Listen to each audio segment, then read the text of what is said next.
Okay, we pick up where we left off last week in Genesis chapter 30, verse 25. We went through the whole drama with the wives last week, and now we are going to Jacob and Laban, round two. Round one was Jacob wanted Rachel, and Laban tricked him into taking Leah. And I say that Leah was God's choice for him, and I believe that God wished for Jacob to only have one wife, Leah. But Jacob was very willful, and we have discussed it a lot. To the end of his life, Joseph and Benjamin were his favored sons, the sons of Rachel. And in fact, when he gives out blessings at the end, he blesses Joseph's two sons, and they become part of Israel. I believe it's Dan is dropped, and I can't remember who the other one is. Although we talk about the 12 sons of Jacob, I think there's 27 different lists for what comprises those 12 in the Bible. And so that's a discussion for a different day. But clearly, Jacob's favored wife, Jacob's will is Rachel. It seems to me obvious that God's will is Leah. Now, it also brings up an interesting discussion we were having before I started recording, and that is the difference between the birthright and the blessing. Faye pointed out to me that in 1 Chronicles 5, at the beginning of that chapter, it says Joseph got the birthright. The birthright was the double portion given to, normally by tradition, the firstborn son. And that is what we see between Esau and Jacob. Esau coming in hungry, Jacob's cooking, and Esau trades his birthright for a bowl of soup. I think that is, the significance of that is the nature of sin, how we will trade our inheritance for the most immediate need, for that hunger. And as we know, throughout Genesis, they use eating as a metaphor for sin and being hungry. And then later, Isaac says, I want to make a nefarious deal with you. I want to do an underhanded thing with Esau and give you the blessing, but first let me eat stew. And so that's a clue to us that he's acting sinfully. But that is the birthright, the double portion. What we are more interested in is the blessing. And I believe the blessing, and when I talk about seed bearer, that is the blessing, the promised son, that goes through Leah and Judah. So let's pick up there in chapter 3, chapter 30, verse 25.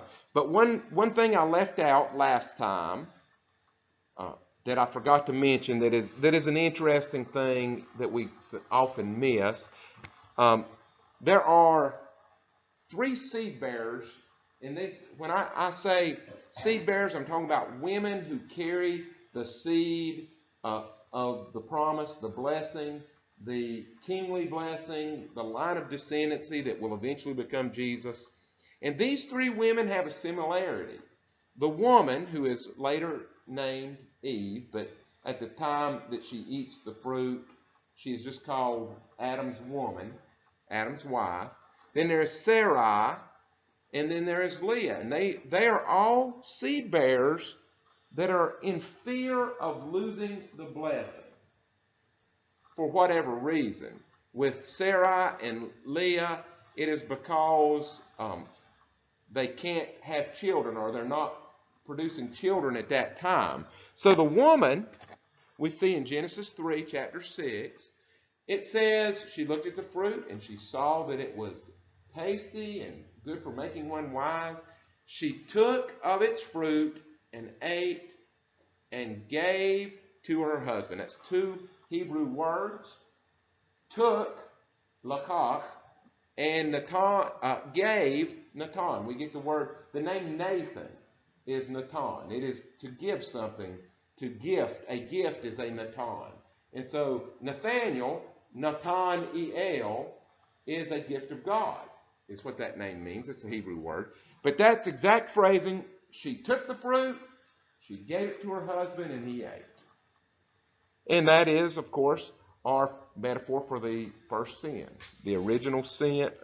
I don't know metaphor. That was the original sin. And so then we see Sarai in chapter 16. She is barren, can't have a child. And it says Sarai, Abram's wife, took Hagar, her maid, and Natan gave to her husband. And it is the exact verbs, the parallel phrase, and that's not accidental. If you don't believe me by now, everything the author of Genesis does, he is looking forward and looking backwards, and he's making connections. And what is interesting about this is there's other situations where women do similar things, but they are non-seed bearers, and the author does not use these same verbs to describe them. Rachel doesn't. Now, Rachel gives her handmaid to Bilhah, to Jacob, before Leah does, but it doesn't use these verbs. It uses different verbs to describe the action. And so Leah has 4 sons, including Judah, the line of descendancy, the line of blessing. Then Jacob stops visiting her, and she doesn't have any more children. And in order to cope with that, it says, we dealt with it last week in chapter 30, verse 9, Leah saw that she had stopped bearing children. And she took Lakat, Zilpah, her maid, and Natan gave her to Jacob. So the author wants us to see these women get in fear. These women will bear the seed that will become the promised Messiah eventually. They get fearful, and they try to take actions in their own hand. And each time they do, are they serving God in doing that? No, they're serving their own desires. And it actually is a bad thing. Of course, the Genesis 3:16, that's the first sin. Genesis 16:3, we can turn on the news tonight and see the consequences of Sarah's choice to take and to give her husband. That is Ishmael and Isaac, and the problems in the Middle East are, I think, directly come from that. And then we see Leah took her handmaid, and up to that point, Leah had some moral high ground. She was the wife, the first wife, and had meant to have been the old wife. At this point, she acted like Eve. She acted like Sarai when Sarai lost faith, and she loses her moral high ground. And we said at the time, it's very important as believers, not only that we seek God's will, but we seek God's will in ways that are pleasing to God. Now, in today's passage, we're going to see 3 wills going on. We're going to see Laban's will, we're going to see Jacob's will, and we're going to see Yahweh's will. And what it's going to tell us, Laban's will at this point in the story, Jacob has 12 sons and a daughter that we know of. Laban's will is to keep Jacob and his family in his service. You see, God is blessing Jacob. Jacob is a testimony. His success with breeding the herds is a testimony to God's will. Laban sees Jacob as a great asset. As long as Jacob is there, he is getting a favor from God. Laban is getting a material blessing. Jacob is his honey hole, his ace in the hole. Jacob had only come up to Padan Aram to find a wife temporarily. You remember back to his conversations with Rebekah, they said, go up to my brother. She said, go up to my brothers for a few days, for a short time, and then come back to the land. We're still focused on the land, and Jacob wants to get back. Now, we're never 100% sure what Jacob is thinking, and I think that is intentional. The author wants us to see Jacob as a mixed bag. There is good in Jacob. He says a lot of good things. If you just take the quotes of Jacob, if you just take what he says, Jacob is a testimony of a faithful person. But when you begin looking at Jacob's actions, he has a lot of internal conflict. And I really do. I believe Jacob is the most important role model for believers because he is the most like we try to be. We try to say the right thing, and then we try to manipulate our lives to give us our desires. And we put God in there in our desires, most of us, but God needs to be the desire, and all the other desires are a part of our desire to please God. And that's not the way Jacob's actions, what they indicate. So he wants to leave. Eventually he wants to take his wives and children and his livestock and his wealth and go back to the promised land. The big one, the most important one, the one we're always supposed to watch for is Yahweh's will in a story. That is where we learn. That is where we are broken for good and changed and molded into Christ's image. Yahweh's will is to show here in this story that Jacob's blessings come from him. They're not from Laban. Jacob does not get rich because Laban blessed him. Quite the opposite. Laban is trying to trick Jacob, and Yahweh is blessing Jacob anyway.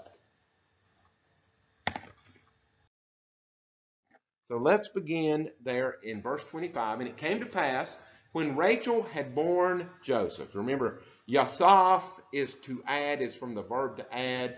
God has added to me a son. And that's a double entendre there because Joseph is a bookkeeper. And so that might be the ancient name accountant, which is not a very wonderful name, I think, for a child. But anyway, nevertheless. Rachel had borne Joseph, that Jacob said to Laban, his father-in-law, send me away, that I may go to my own place and to my country. In that way, he wants to be like Abraham was. He went to the place that God had showed him, away from his family. He says in verse 26, give me my wives, my children, for whom I have served you. I have paid my debt to you. Let me go, for you know that my service which I've done. We're square. We are square. I don't owe you anything, Laban. Now here's Laban's will. And Laban said to Jacob, please stay, if I found favor in your eyes, for I have learned by experience that Yahweh has blessed me for your sake. I have got the trickle-down blessing from Yahweh's blessing to you. Faye? God didn't want Jacob to live in there because Laban's family worshipped idols. Yes, yes. And God didn't want them boys brought up there. God wants, Yahweh's desire is for his people to be in the land. And that's always metaphorical for the land, for the Garden of Eden, where man walked with God. Going back to the land is going back to a strong, vibrant, living, thriving relationship with God. We would say walking with Jesus. That for them, in Genesis, in this storytelling way that they're telling it, that is go back to the land. Go back and walk with the Lord. Yes. Verse 28, then he said, Laban said to Jacob, name me your wages, name me your price, and I will give it to you. I want you to stay. Long as you stay, I feel like God's going to bless me. So Jacob, again, he makes it clear that he has paid his debt to Laban. He does not owe Laban anything. He is not obliged to Laban. Verse 29, so Jacob said to him, you know how I have served you and how your livestock has been with me, how your flocks have grown. For what you had before I came was little, and it has increased a great amount because of me. Yahweh has blessed you since my coming. And now, when shall I also provide for my house? So if I stay here with you, how am I going to take care of, do my own thing, and build my own wealth, my own security? If I'm doing everything for you, I'm going nowhere. Verse 31, so he said, What shall I give you? And Jacob said, you shall not give me anything. All right, this is an important thing. This is something we have already seen. Believe it or not, we've already seen a foreshadowing of this, or the author has made sure to tell these stories so that we see the similarity here between Jacob and Abram in chapter 14, where Abram went out and recaptured Lot and brought him back, and the king of Sodom met him and wanted to give him some treasure, wanted basically to let him keep some of the treasure that he had taken back. Jacob says, if you will do this thing for me, I've got a little plan. Again, Jacob's always scheming, got a plan. I will again feed your flocks and keep your flocks. So Laban, let me present you, make a counter proposal. Let me tell you what I want from you. And I want to do it in a way that nobody can say you did it for me. Now, as I said, remember Abram in chapter 14, rejecting the king of Sodom. The king of Sodom said, if you'll give me back the people that you recaptured, I'll let you keep the booty, the treasure that you stole. 14:22, Abram replied to the king of Sodom, I solemnly swear to Yahweh, God Most High, creator of heaven and creator of earth, that I will not take so much as a single thread or a sandal thong from what belongs to you. Otherwise, you might say, people might say, I am the one who made Abram rich. Why? Because Abram wanted to be indebted only to Yahweh God.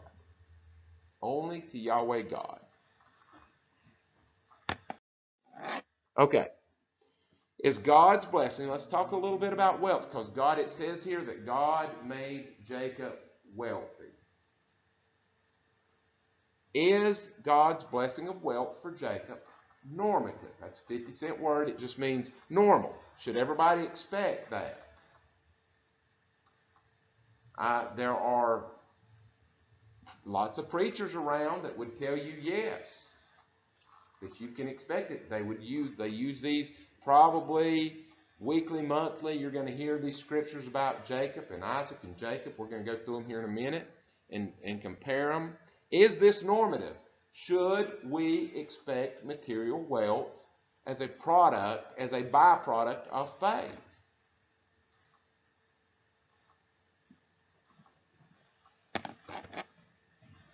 There are those that say it is a matter of faith. They say if your faith is strong enough, and they quote scriptures and say, if you believe that you should have this, you name it, you can claim it from God. You can bind God. I've actually heard people use it, and I thought we were supposed to pray and bind demons, but I've heard people say you bind God, and then he has to give you stuff.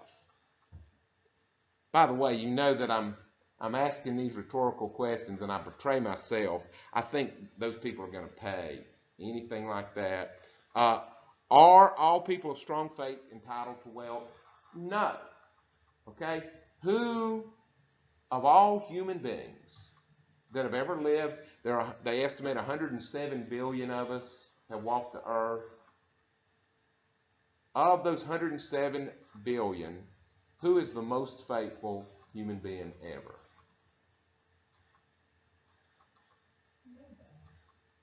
There's one that was more faithful than all of us.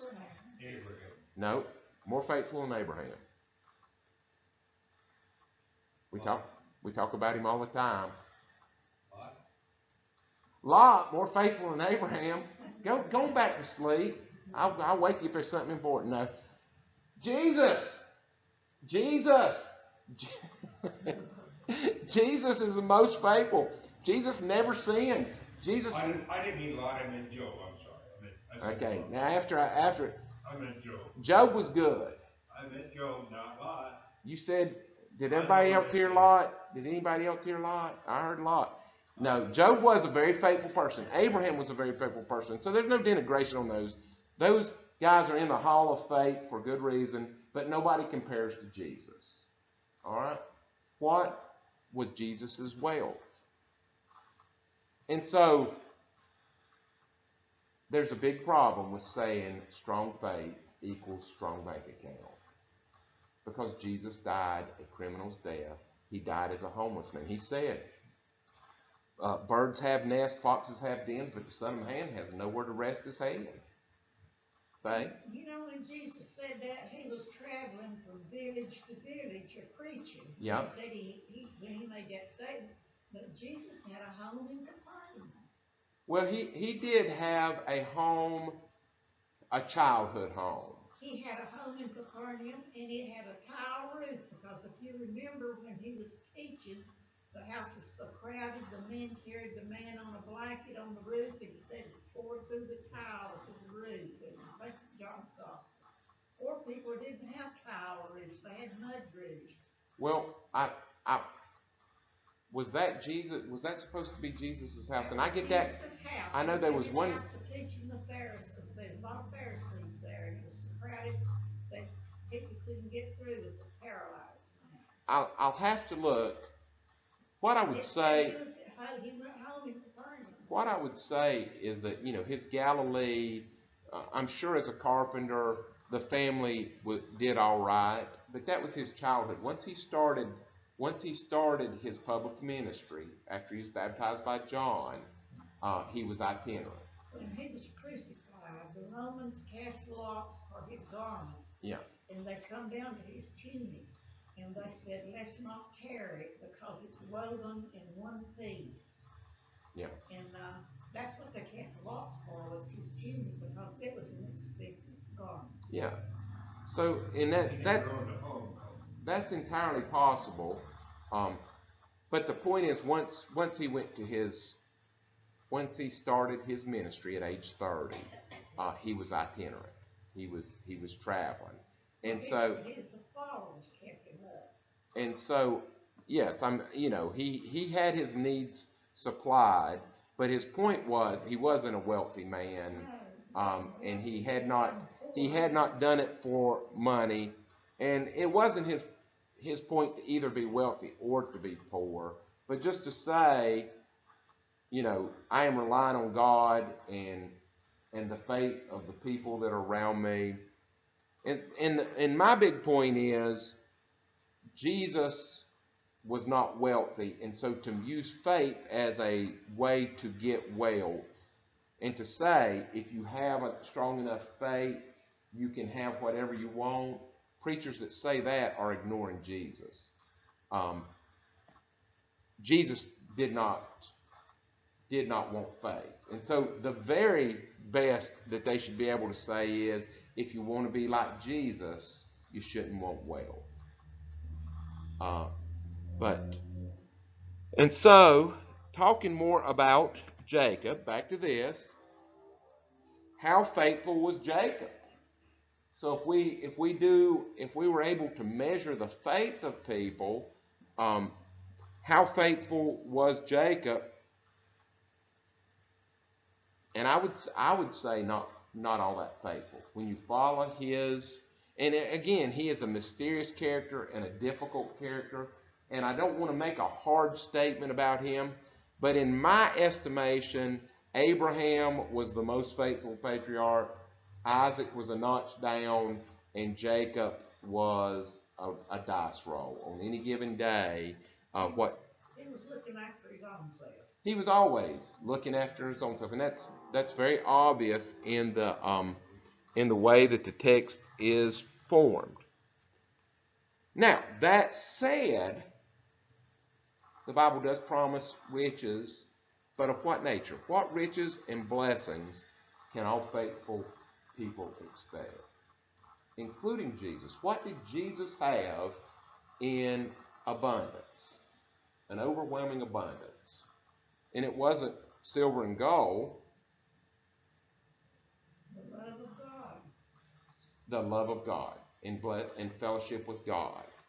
So when the Bible is talking about blessing, often people read into that word, well, a blessing to me is, I'm hungry, a blessing would be a cheeseburger. I'm cold, a blessing would be a coat, etc., etc. And so what people tend to do is they read in their desire into a blessing. Does God bless us by giving us our desires? No, I think he does the opposite. For faithful people, I think he gives us frequent seasons where we're not getting our desires with the hope that we focus on him and that we make him our desire. And if we desire relationship with God, every believer can count on getting their cup overfilled. The Bible encourages us to humble ourselves. That's right. When we ask God to humble us, he might do it in a way we might not like. Yes. No, I could testify a great length, and that was as a young man. Before I hit 30, I learned, do not ask God to humble you, because he will, and it's painful. It's painful. Divine humility is a painful thing. We are to take that bull by the horns and to begin to work on our own life and to have a humility about things. But so I do not think that Jacob, and I'm asking questions, I'm taking us all over the place with that. I do not think Jacob is a normative lesson. In the same way, I would say the plagues in Egypt. Is that normative? Is God going to, if somebody combats us, is God going to send 10 plagues to every person that's mean to a Christian? No, that's not a normal thing. What the Bible is a collection of phenomenon. God could have inspired it to say, well, Rudy, this ancient believer named Rudy, got up one morning, got up at his normal time, 7:15, and he went in and he made him breakfast. And after breakfast, he sat down and he read his Bible a little bit, and then he put his shoes on, and he noticed he had a hole in his shoe. So he said, I need to take that over to the cobbler's and get that fixed. But before he did, he had to go out and get water and water his chickens. God could have inspired the Bible that way. But what would that have taught us? What the Bible is a collection of things that happened one time because God made them happen. To teach us about who God is. The Bible is not, its first priority is not to teach us who we are. That's a secondary purpose. But we are to learn who God is and be so in awe of God that we begin looking in the mirror at our own spiritual life, as faith says, and we begin to humble ourselves before God. The Bible teaches us what we're not. Yeah. What God is, what we're not, and we're to be humbled by it. And so Jacob's wealth serves a purpose of God. But it is not, we don't read that and say, oh, I can expect to be wealthy because Jacob was made wealthy. You could take the same logic and say, well, I've only got one wife. I'm 3 down. I'm 3 behind Jacob. And so if I want wealth like Jacob has, I need to get me 3 other wives. That's the same kind of logic of unpacking the Bible that way. What God promises us is relationship. If we are faithful, God will give us a relationship. So let's keep moving here. So here we see Jacob's will in these next verses. Verse 32, Jacob said, let me pass through all the flock today, removing from there all the speckled, spotted sheep, and all the brown ones from among the lambs, and the spotted and speckled among the goats, and these shall be my wages.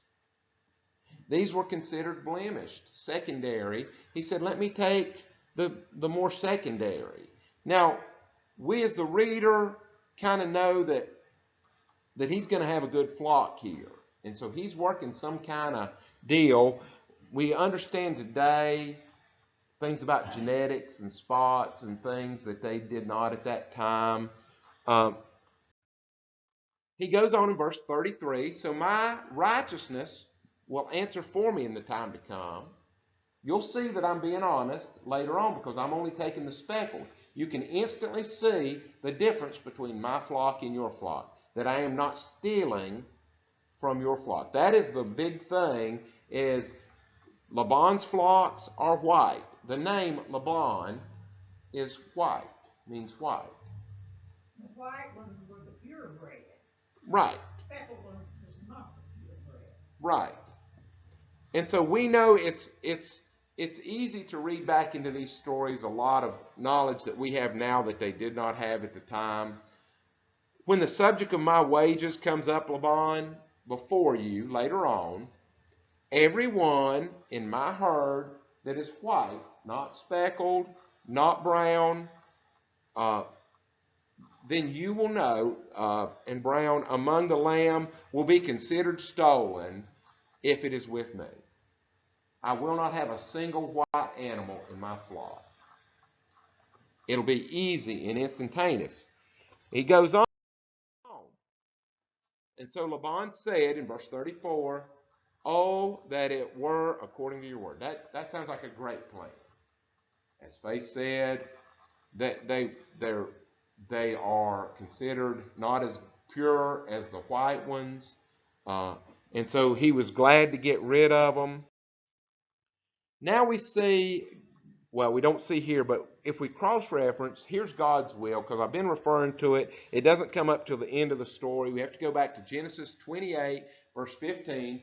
Before Jacob left and went to Padan Aram, God said, "Behold, Jacob, I am with you and will keep you wherever you go, and I will bring you back to this land, and I will not leave you until I have done what I have spoken.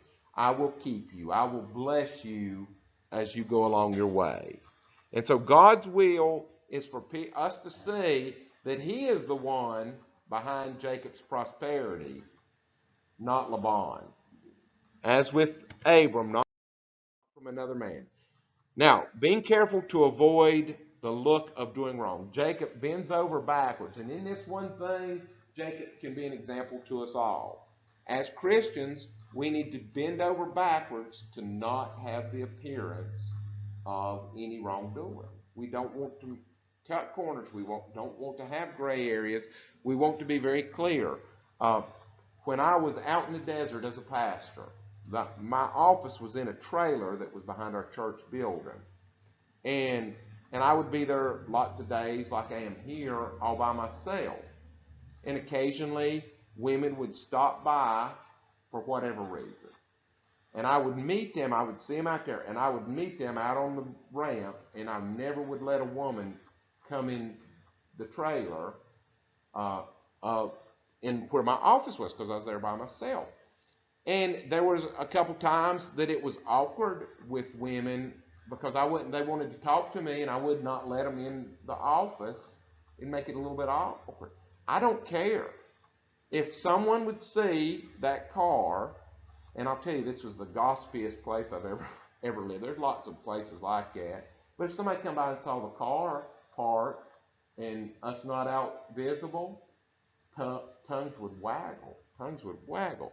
And you know, I don't like to hurt anybody's feelings or create awkwardness with anybody, but as Christians, we just got to go beyond the minimum to make sure, to be very careful that people do not mistake our integrity in things. And I think that is a really good lesson. Watch what Jacob does here.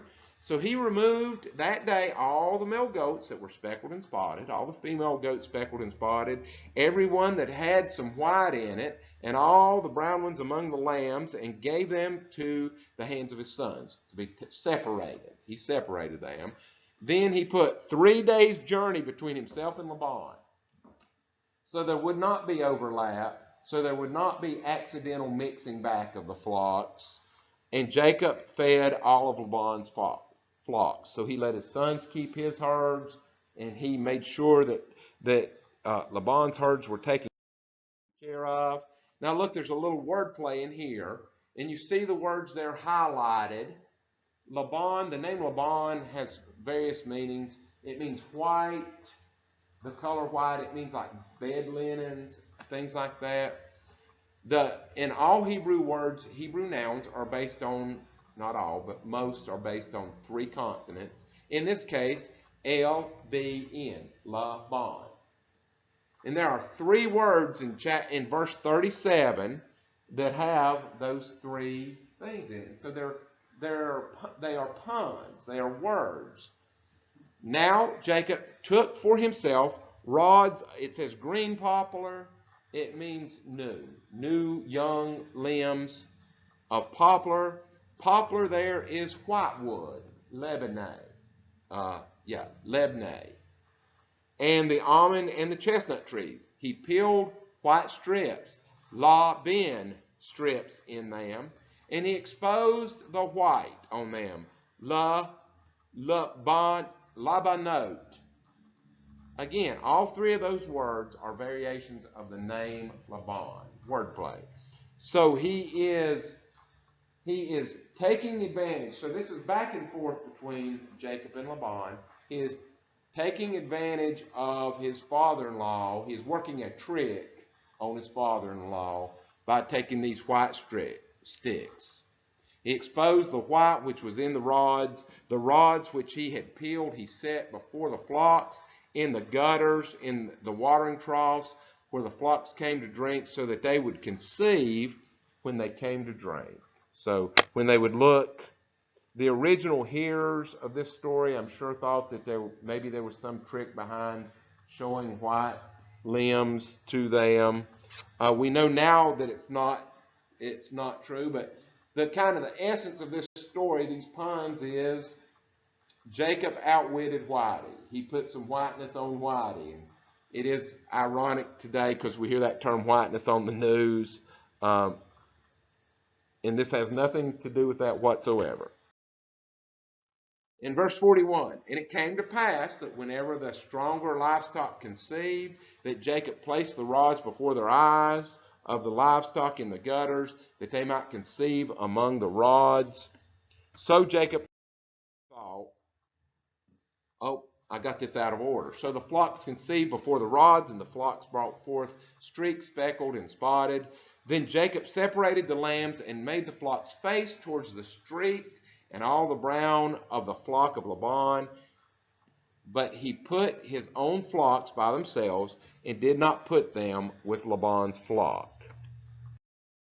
All right, so all that. But when the flocks were feeble of Laban's, he did not put them in, so that the feebler of Laban's and the stronger of Jacob's. And so that is, he did not take of the weak of Laban's so that his got stronger. So there were some speckled left in Laban's flocks, but there were no white sheep, lambs, or goats in Jacob's. His was only brown and speckled. There were some of the weaker stock was left with Laban. Thus the man Jacob became exceedingly prosperous and had large flocks, female and male servants, and camels and donkeys. Is there something to the speckled rods? The answer is no. No. I mean, we know now scientifically not. Jacob thought there was. Maybe people that heard this originally thought there were. But what the point of that, and we see it in many times, the way that they tell stories, something unexpected in the story is the intervention of God. We saw that over and over when we went through Judges. Jael overpowering Sisera. That's not going to happen. That's unexpected outcome. But what we're to see is that only happens because God has intervened in that story. The speckled rod thing is Jacob thought it mattered. And I'm sure maybe people that heard the story originally thought it mattered. But the essence of this story and what Jacob says in chapter 31, I'm going to show you, is that it was Yahweh that blessed him and prospered his flocks. Also, another factor that's always going on is they put it, this is a storyteller telling this, and The rods are interesting. Look what Jacob says later. He says, your father, to his wife, your father has deceived me and changed my wages 10 times. But God didn't allow him to hurt me. God blessed what I did. And like I say, what Jacob says is good pretty much every time. Jacob credits God for doing this. So why does God bless him and prosper him? To show that true blessings, what we really, really need, we know that that's not always the same as what we desire, what our desires tell us we want. What we truly, truly need, the blessings, true blessings, only come from Yahweh. There is nothing that man can give you that you need more than you need the blessing of Yahweh. So here's the big theme thread throughout the patriarchs. Now remember, from the very beginning of this book, God says, multiply, spread out, multiply, take control of the earth, I will bless you. And we see that blessing repeated over and over, and it's repeated in the patriarchs. In Genesis 12:16, this is Pharaoh. He treated Abram well for her sake, for the sake of Sarai. He had sheep, oxen, male donkeys, male and female servants, female donkeys, and camels. So he was blessed by Pharaoh. He's blessed by God through Pharaoh. In Genesis 26:13 and 14, Isaac, he became prosperous. He had flocks and herds and a great number of servants. And then we just saw with Jacob, he became exceedingly prosperous and had large flocks, male and female servants, camels, and donkeys.